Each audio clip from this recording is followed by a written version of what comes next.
Hello दोस्तों, orbital chemistry के YouTube channel पे आपका एक बार फिर से बहुत स्वागत है। मैं हूं डॉक्टर प्रीतेश मौर्य और आज हम लोग लेके यहाँ पर आए हैं एक रिएक्शन जिसका नाम है एंटी मार्कोनिकॉफ रूल या फिर जिसको लोग कहते हैं परऑक्साइड इफेक्ट या फिर खरास इफेक्ट के नाम से इसको लोग जानते हैं। तो हम लोग यहाँ पर समझते हैं आखिर इस इफेक्ट को हम लोग कैसे पढ़ते हैं, ठीक है, इसकी मैकेनिज्म क्या होती है, आपके एनसीईआरटी में इसको कैसे समझाया गया उसको हम लोग यहाँ पर डिस्कस करते हैं। तो सबसे पहले आपको ये पता होना चाहिए जो यहाँ पर ये इफेक्ट है वो ओनली अप्लीकेबल किसके लिए होता है। ये जो इफेक्ट आपको देखने को मिलता है केवल HBr के ऊपर ही ये इफेक्ट जो हो जाता है आपको देखने को मिलता है और ये इफेक्ट आपको HCl और HI के ऊपर देखने को नहीं मिलता है, ठीक है। और लास्ट में आप देखोगे कि कैसे केवल इसी के ऊपर देखने को मिलता है, यहाँ पर और यहाँ पर क्यों नहीं देखने को मिलता है इसको हम लोग समझेंगे। लेकिन सबसे पहले इस रिएक्शन को हम लोग देखते हैं आखिर होता क्या है। तो यहाँ पर अगर हम लोग बात करते हैं एंटी मार्कोनिकॉफ रूल या फिर एंटी मार्कोनिकॉफ एडिशन की बात करते हैं तो सबसे पहले आपको पता होना चाहिए कि हम लोग क्या लेते हैं, यहाँ पर एक अनसिमेट्रिकल एल्कीन लेकर के चलते हैं, ठीक है। सिमेट्रिकल एल्कीन के ऊपर ये रूल एप्लीकेबल नहीं होता है, तो यहाँ पर अनसिमेट्रिकल एल्कीन होना चाहिए। जैसे कि मैंने यहाँ पर प्रोपीन लिया, इस प्रोपीन के ऊपर हम लोग क्या करना चाहते हैं, यहाँ पर HBr का एडिशन करना चाहते हैं, ठीक है। और लेकिन ये एडिशन जो होने वाला है यहाँ पर इन प्रेजेंस ऑफ परऑक्साइड, ठीक है, ये परऑक्साइड की प्रेजेंस में होने वाला है और यहाँ पर हमारा प्रोडक्ट क्या बनता है इसकी हम लोग बात करते हैं। तो सबसे पहले आपको ये समझना होगा कि मार्कोनिकॉफ रूल क्या कहता है। तो मार्कोनिकॉफ रूल ये कहता था कि अगर कोई अनसिमेट्रिकल एल्कीन है उसके ऊपर हम लोग क्या करते हैं, यहाँ पर कोई भी HX का एडिशन कराना चाहते हैं तो यहाँ पर जो माइनस वाला पार्ट होता है तो मार्कोनिकॉफ रूल ये कहता था वहां पर जहां जाकर के जुड़ता था जहां पर जिस पर्टिकुलर कार्बन के ऊपर आपको हाइड्रोजन के नंबर कम दिखाई देते, ठीक है। अगर मार्कोनिकॉफ रूल की बात होती है तो आप कहते हैं ये जो Br है, ठीक है, Br माइनस हो जाकर के इस कार्बन पे जुड़ता है क्योंकि इसके पास हाइड्रोजन के नंबर कितने, केवल एक है और यहाँ पर इसके पास कितने, दो है। तो जिसके पास कार्बन, जिस कार्बन के पास हाइड्रोजन के नंबर कम होते हैं उसी पे जाकर के यहाँ पर आप बताओगे नेगेटिव पार्ट वाला जाकर के जुड़ता था। ये रूल था मार्कोनिकॉफ का। लेकिन ये मार्कोनिकॉफ के अपोजिट होता है और यहाँ पर क्या हो जाता है कि अगर हम लोग HBr लेके चलते हैं और परऑक्साइड भी वहां पर आपको लिखा हुआ दिख जाता है तो यहाँ पर जो Br होगा वो इस कार्बन पे ना जुड़ करके वो इस वाले कार्बन पे जाकर जुड़ता है, मतलब जहां पर हाइड्रोजन के नंबर ज्यादा होते हैं और जो हमारा यहाँ पर प्रोडक्ट बनता है वो कुछ ऐसे बन जाता है CH3। अब बताओगे अगर ये यहां पर जुड़ता है Br इस कार्बन पे तो H जाकर के यहां पर जुड़ेगा CH2Br, ठीक है। ये प्रोडक्ट हमारा बनता है।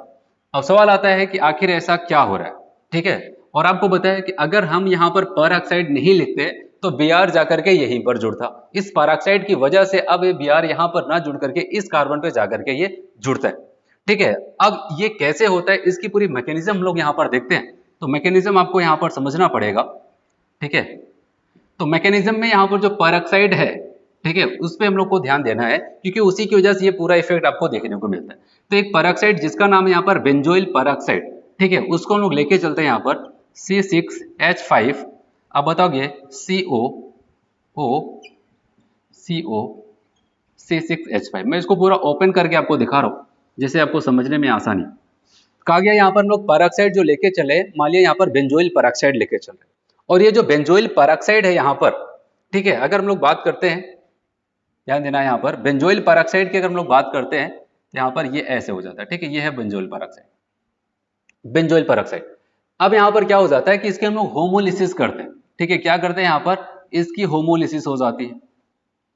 होमोलिसिस का मतलब यहाँ पर जो आपको परऑक्साइड बॉन्ड दिखाई दे रहा है, ठीक है, यहाँ पर ऑक्सीजन ऑक्सीजन के बीच में सिंगल बॉन्ड, मतलब ये परऑक्साइड बॉन्ड है, ठीक है, ये बॉन्ड यहाँ पर टूट जाता है और कैसे टूटता है, होमोलिटिकली। होमोलिटिकली टूटने का मतलब जब ये बॉन्ड टूटता है तो इस बॉन्ड में यूज होने वाले इलेक्ट्रॉन का एक इलेक्ट्रॉन इसको मिलता है, एक इलेक्ट्रॉन इसको मिलता है। तो अब यहाँ पर क्या हो जाता है अगर हम लोग बात करते हैं, अब जाकर के यहाँ पर 2 मोल आपको C6H5CO फ्री रेडिकल। अब देखो इसके पास एक एक्स्ट्रा इलेक्ट्रॉन है, मतलब एक अकेला इलेक्ट्रॉन, एक सिंगल इलेक्ट्रॉन है, ठीक है, जो पेयर में नहीं है, तो इसका मतलब इसको क्या कहते हैं, ये फ्री रेडिकल बन जाता है। वैसे भी आपको पता है होमोलिसिस फिजन के दौरान फ्री रेडिकल का ही फॉर्मेशन होता है। अब जैसे यहाँ पर फ्री रेडिकल का फॉर्मेशन होता है तो ये क्या करता है, इस कार्बन को अपनी तरफ अट्रैक्ट करता है बहुत ही तेजी से रिएक्शन करने के लिए, क्योंकि आपको पता है फ्री रेडिकल की रिएक्टिविटी बहुत ज्यादा होती है। अब ये कार्बन इसके साथ बॉन्ड कैसे बना सकता है बताओ। अब बताओगे जब इसके पास फ्री रेडिकल होगा तभी फ्री रेडिकल के साथ बॉन्ड बनाया जा सकता है। तो इस दौरान ये करता क्या है, ये अपने कार्बन और कार्बन के बीच के बॉन्ड को होमोलिटिकली तोड़ देता है, ठीक है। ऐसे जब तोड़ता है तो आप बताओगे यहाँ पर एक एक्स्ट्रा इलेक्ट्रॉन आएगा और यहाँ पर आ जाएगा। अच्छा, अगर हम लोग यहाँ पर बात करते हैं, आप देखते हो यहाँ पर क्या बन जाता है अगर इसको हम लोग ऐसे लेके चलते हैं तो आप बताओगे यहाँ पर क्या हो जाता है, ये फ्री रेडिकल आपस में रिएक्ट करेंगे, एक बॉन्ड का फॉर्मेशन करेंगे और आप देखोगे यहाँ पर क्या हो जाता है, कार्बन ऑक्सीजन के बीच में डबल बॉन्ड। और चूंकि 2 मोल लेके चल रही है, carbon double bond oxygen, carbon double bond oxygen का मतलब क्या निकल रहा है, आप बताओगे 2 मोल कार्बन डाइऑक्साइड निकल रहा है।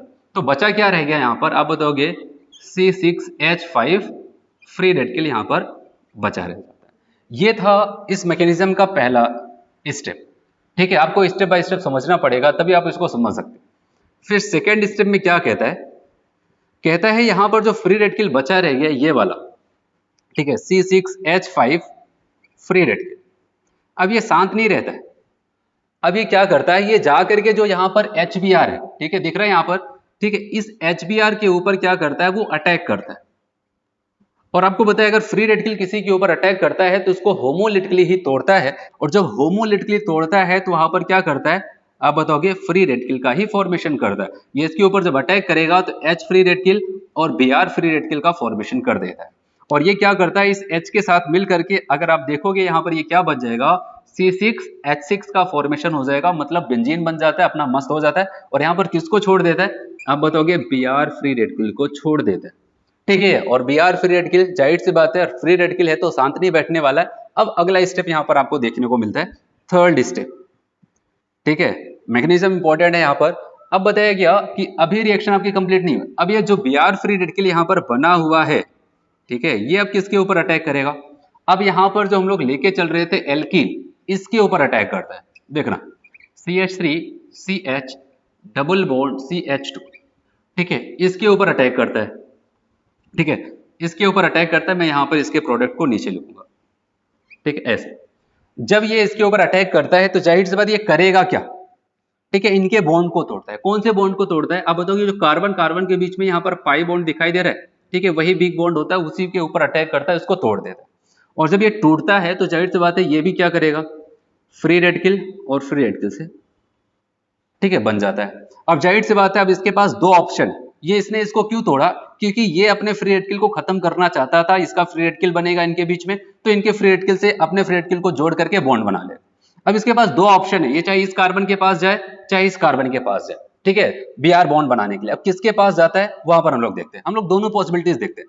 एक बार इससे अटैक कराते हैं, ठीक है, अगर इसके साथ बॉन्ड बनाएगा तो यहां पर क्या बन जाएगा, आप बताओ, आप बताओगे CH3 CH और इस वाले से जुड़ा तो यहाँ पर Br और फ्री रेडिकल किनारे वाले कार्बन पे बचा रह जाता है। ठीक है, एक ये पॉसिबिलिटीज हो सकती है, और दूसरी पॉसिबिलिटी ये हो सकता है कि वो यहां पर नहीं, वो किनारे वाले पे अटैक करता है। जब किनारे वाले पे अटैक करेगा तो आप बताओगे कुछ ऐसा बन जाएगा, CH3 CH free radical CH2 Br, ठीक है, ऐसे हो सकता है। अब सवाल आता है कि दोनों पॉसिबिलिटीज है, क्या दोनों के साथ यहां पर मेजर प्रोडक्ट बनता है, आप बताओगे नहीं, प्रोडक्ट मेजर वहां पर बनेगा क्योंकि ये हमारा है इंटरमीडिएट, और जो इंटरमीडिएट आपका ज्यादा स्टेबल होगा उसी के साथ आपका प्रोडक्ट स्टेबल बनने वाला है। अगर हमसे पूछा जाए कि यहाँ पर जो हमारा इंटरमीडिएट है वो कौन सा है, आप बताओगे फ्री रेडिकल, और कौन सी डिग्री के साथ, आप बताओगे प्राइमरी फ्री रेडिकल। ठीक है, अगर इनकी हम लोग बात करते हैं ये क्या है, आप बताओगे ये सेकेंडरी कार्बन है, इस पे फ्री रेडिकल है, तो आप बताओगे सेकेंडरी फ्री रेडिकल। और दुनिया जानती है, ठीक है, अगर हम बात करते हैं प्राइमरी फ्री रेडिकल और सेकेंडरी फ्री रेडिकल में कौन ज्यादा स्टेबल होता है, तो आप बताओगे सेकेंडरी फ्री रेडिकल की स्टेबिलिटी ज्यादा होती है। क्यों, क्योंकि आपको पता है इस फ्री रेडिकल की अगर बात करते हैं, इसको यहाँ पर 3 अल्फा हाइड्रोजन, यहाँ से 2 alpha hydrogen, total 5 alpha H मिल जाता है। अगर इनकी बात करते हैं, इनको केवल 1 अल्फा H मिलता है, और सबको पता है जितना ज्यादा अल्फा H होगा, ठीक है, उतना ज्यादा वहां पर हाइपर कंजुगेटिंग स्ट्रक्चर होंगे, उतना ही ज्यादा उसकी स्टेबिलिटी होगी। ठीक है, तो मोर स्टेबल होने की वजह से सेकेंडरी फ्री रेडिकल इसी के साथ ये मेजर प्रोडक्ट बनाना पसंद करता है। और आपको पता है इसमें आपको कहां पर ब्रोमीन जुड़ा हुआ दिखाई दे रहा है, किनारे पे। तो अब क्या करता है, अभी आपकी रिएक्शन कंप्लीट नहीं होती है, ये थर्ड हो गया, फोर्थ स्टेप। अब फोर्थ स्टेप क्या हो जाता है, ये ध्यान देना हम लोग को यहाँ पर। अब यहाँ पर ये जो है, जो हमारा मेजर प्रोडक्ट है, आप कह सकते हैं मोर स्टेबल प्रोडक्ट है, ठीक है, तो आप कह सकते हैं ये मोर स्टेबल है, ठीक है, मोर स्टेबल है, इसी के साथ रिएक्शन को हम लोग आगे लेके चलते हैं, क्योंकि मोर स्टेबल इंटरमीडिएट ही मेजर प्रोडक्ट का फॉर्मेशन करता है। ठीक है, ऐसा कुछ हो जाता है। अब ये ऐसा नहीं रिएक्शन यहीं पर कंप्लीट हो जाती, अब ये क्या करता है, फर्दर फिर किसी दूसरे HBr के ऊपर अटैक करता है। ठीक है, और उसके ऊपर जब अटैक करेगा तो उसको क्या करता है, होमोलिटिकली उसको तोड़ देता है। जब होमोलिटिकली तोड़ता है तो एक बार फिर से यहाँ पर H फ्री रेडिकल और Br फ्री रेडिकल बन जाता है। तो यह यहाँ पर क्या करता है, H फ्री रेडिकल को क्या करता है, खुद से जोड़ लेता है और किसको छोड़ देता है, Br फ्री रेडिकल को। और आपका प्रोडक्ट यहाँ पर बनके तैयार हो जाता है CH3 CH2 CH2 Br, मतलब 1 ब्रोमो प्रोपेन।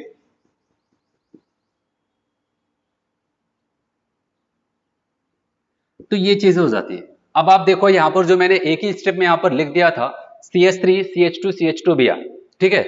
तो वो चीज आपको यहाँ पर जब मैकेनिज्म से हम लोग चलते हैं तो वहां पर आपको ये दिखाई देता है कि कैसे 1 ब्रोमो प्रोपेन का फॉर्मेशन हो जाता है। एक बार मैं फिर से आपको समझा रहा हूँ। यहाँ पर सबसे पहले यहाँ पर पूरा का पूरा जो यहाँ पर इफेक्ट स्टार्ट होता है वो इस पैराक्साइड की वजह से होता है। पैराक्साइड होमोलिटिकली टूटता है और यहाँ पर क्या करता है, फ्री रेडिकल का फॉर्मेशन बनाता है। जब ऑक्सीजन के ऊपर फ्री रेडिकल आता है, ये क्या करता है, इस कार्बन को भी क्या करता है, फ्री रेडिकली तोड़ने की कोशिश करता है और ये टूटता है तो ये कार्बन डाइऑक्साइड के 2 मोल निकाल करके बाहर चला जाता है और यहाँ पर C6H5 फ्री रेडिकल बन जाता है, ठीक है। फिर बताया कि C6H5 फ्री रेडिकल अब अगले स्टेप जो दूसरा स्टेप शुरुआत होता है, ये जाकर के HBr के ऊपर अटैक करता है। मतलब अभी इस फ्री रेडिकल को HBr के बॉन्ड को तोड़ना है, तोड़ करके उससे H को ले लेता है और Br फ्री रेडिकल को छोड़ देता है। तो दूसरा स्टेप यहाँ पर कंप्लीट हो जाता है Br फ्री रेडिकल।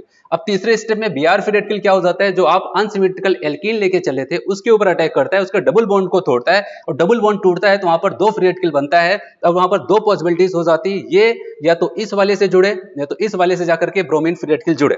तो अगर यहां पर जुड़ता है इस वाले कार्बन से तो प्राइमरी फ्री रेडिकल बनाता है, अगर किनारे वाले से जुड़ता है तो वहां पर सेकेंडरी फ्री रेडिकल बनाता है। और सबको पता है सेकेंडरी फ्री रेडिकल ज्यादा स्टेबल होता है, तो ज्यादा स्टेबल इंटरमीडिएट के साथ ही हमारा क्या हो जाता है, प्रोडक्ट मेजर बनता है। तो अब क्या हो जाता है, अब यहाँ पर जो बचा हुआ हमारा फ्री रेडिकल है, ठीक है, more stable free radical intermediate जो यहाँ पर है, ये जाकर के फर्दर फिर से किसी HBr के ऊपर अटैक करता है और अटैक करके वहां पर क्या कर जाता है, आप बताओगे, आपका फाइनल और मेजर प्रोडक्ट बना करके यहाँ पर तैयार करता है, ठीक है। अब मैं आपको यहाँ पर बताता हूँ, ये तो आपने देखा कि ये प्रोडक्ट कैसे बनता है। अब मैं आपको यहाँ पर बताता हूँ आखिर ये इफेक्ट HCl और HI क्यों नहीं देते हैं, ठीक है। करते हैं आखिर ऐसा क्यों होता है। तो यहाँ पर ये बताया गया एक्चुअली होता क्या है कि जो बॉन्ड एंथैल्पी है या फिर बॉन्ड डिसोसिएशन एंथैल्पी की बात करते हैं, जो HCl की होती है वो काफी ज्यादा होता है, ठीक है, और जो HBr का होता है वो कम होता है। तो इसीलिए कहा गया कि चूंकि मैंने आपको बताया था जब C6H5, ठीक है, मैंने आपको बताया था स्टेप C6H5 फ्री रेडिकल ये क्या करता था, HBr के ऊपर, ठीक है, अटैक करता था, इसके बॉन्ड को तोड़ता था। लेकिन अगर हम लोग यहाँ पर अगर HCl लेके चलते तो इस फ्री रेडिकल के पास इतनी पावर नहीं होती थी कि वो HCl के बॉन्ड को तोड़ पाए, ठीक है। HBr का बॉन्ड तो तोड़ ले जाता है क्योंकि इसकी बॉन्ड डिसोसिएशन एनर्जी जो है यहाँ पर कम है, ठीक है, सारी वैल्यू यहाँ पर किलो जूल पर मोल में लिखी गई है। तो बताया कि इसकी वैल्यू काफी कम होती है इसकी तुलना में, इसलिए क्या कर जाता है, इसको तोड़ ले जाता है और इसको तोड़ नहीं पाता है। तो यहाँ पर बताया गया इसलिए HCl का यूज नहीं हो पाता, ठीक है। अब दूसरी बात कहता है, चलो ठीक है, HCl का यूज नहीं हुआ तो ठीक है, लेकिन अगर बॉन्ड डिसोसिएशन एनर्जी की ही बात चलती तो HI का तो और भी कम है, ठीक है, HI का तो वहां पर क्या हो जाता है, और भी कम हो जाता है। अगर हम लोग यहाँ पर HI लेकर के चलते, क्या इसका भी बॉन्ड नहीं टूटेगा, टूट जाएगा, क्यों नहीं टूटेगा, जब इसकी बॉन्ड एनर्जी कम है तो ये टूट जाएगा। लेकिन यहाँ पर यह बताया गया कि टूटने से ही काम नहीं चलता है। फिर मैंने आपको बताया था, क्योंकि यहाँ पर जब मैंने आपको बताया था हम लोग Br लेके चलते थे, Br फ्री रेडिकल, तो ये Br फ्री रेडिकल क्या करता था, केवल यहीं पर रिएक्शन कंप्लीट नहीं होती थी, वो आगे चल के क्या करता था, जो एल्कीन हुआ करता था उसके ऊपर भी तो रिएक्शन करनी है, उसको भी तो फ्री रेडिकल तोड़ना है, केवल यहाँ पर फ्री रेडिकल बनने से काम नहीं चलता।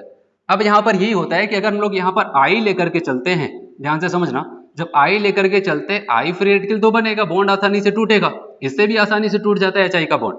लेकिन जब यहाँ पर हम लोग लेके चलते हैं I फ्री रेडिकल को, उम्मीद यही थी कि वो भी यहाँ पर इसके बॉन्ड को तोड़ेगा और वहां पर क्या करता है, जाकर के जोड़ता है। लेकिन वो इसके बॉन्ड को ना तोड़ करके वो क्या करता है, ठीक है, वो अपने ही तरह किसी और आयोडीन फ्री रेडिकल से मिल करके वो I2 का फॉर्मेशन कर लेता है।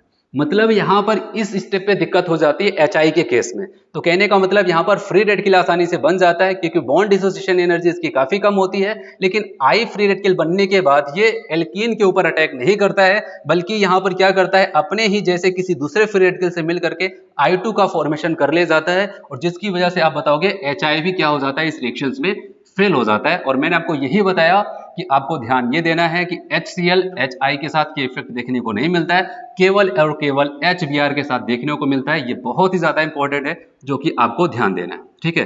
चलिए मैं आपको यहाँ पर कुछ एक दो रिएक्शंस बता देता हूँ। जैसे कि यहाँ पर हम लोग अगर ऐसे ले लेते हैं और मैं यहाँ पर अगर आपको कहता हूँ कि एक बार HBr लेके चल रहा हूँ, ठीक है, HCl लेकर के चल रहा हूँ, HI लेकर के चल रहा हूँ, या फिर HCl in presence of peroxide लेके चल रहा हूँ, या फिर हम लोग बात करते हैं यहाँ पर HBr in presence of peroxide, तो हमसे पूछा जाएगा यहाँ पर बताओ फाइनल प्रोडक्ट क्या बनने वाला है। ठीक है, तो अगर हम लोग बात करते हैं यहाँ पर बताओ, तो आपको पता है क्या बनने वाला है। क्या मैंने यहाँ पर परऑक्साइड लिखा है? कहीं पर नहीं लिखा है। अगर परऑक्साइड नहीं लिखा है तो कौन सा रूल लगेगा? तो आप बताओगे मार्कोनी-काफ रूल लगेगा। और मार्कोनी-काफ रूल ये कहता है जहां पर हाइड्रोजन के नंबर कम है वहां पर आप माइनस वाले पार्ट को भेजो। तो आप बताओगे यहाँ पर जो आपका प्रोडक्ट बनेगा CH3CHBr CH3 हो जाएगा। ठीक है, अगर यहाँ पर बात करते हैं HCl के केस में, तो आप बताओगे यहाँ पर भी आप बताओगे मार्कोनी-काफ रूल लगेगा, क्योंकि एंटी मार्कोनी-काफ रूल तो यहाँ पर यूज ही नहीं होता है। तो आपने यहाँ पर बताओगे CH3 CHCl और यहाँ पर CH3 का फॉर्मेशन हो जाता है। फिर बताया गया, इस बार आप देखो ध्यान दो, मैंने HCl के साथ परऑक्साइड लिखा, तो अगर मैं HCl के साथ परऑक्साइड लिखता हूं तो क्या यहाँ पर एंटी मार्कोनी-काफ रूल लगेगा? नहीं। तो आप बताओगे यहाँ पर भी मार्कोनी-काफ रूल ही यूज होगा, क्योंकि HCl के साथ परऑक्साइड इफेक्ट नहीं होता है। उसका रीजन मैंने आपको यहाँ पर समझाया। भले आपको गुमराह करने के लिए वहां पर परऑक्साइड लिख दे, ठीक है, आप उसको मत करना, आप मार्कोनी-काफ रूल के हिसाब से ही अपने प्रोडक्ट को वहां पर बनाना। ठीक है, तो आपका प्रोडक्ट यही बनने वाला है, सेम जैसे ये वाला बने।